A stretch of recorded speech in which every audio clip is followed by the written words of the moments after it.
God has blessed us with the words of Matthew 5:9. Blessed are the peacemakers, heri wapatanishi. I have just come from a trip in Nyanza, and it is amazing what God can do.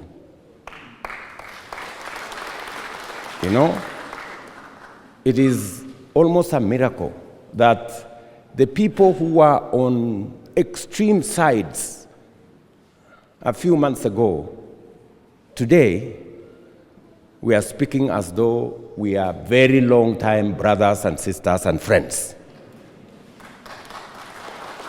And that is the beauty of our country. That is the beauty of our country. That when circumstances demand, we close ranks as a people, we forge alliances as a people, we build bridges as Kenyans, and we work together for the greater good of our nation.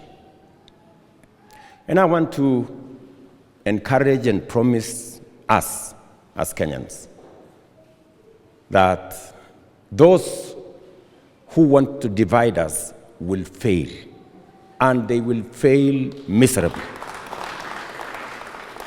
Those who want to preach to us sectarian, ethnic, parochial, regional politics will not succeed in this country. As I promised the people of Kenya, we have changed the conversation in our country. Today, when I listen to Makali here, when I listened to Atandi 2 days ago, when I listened to many members of parliament across Kenya, the conversation we are having is about our development, the schools that we are building. As Makali has said, that he wants more classrooms in Bungoma DEP, the electricity connection we are doing around Kenya, the roads we are building.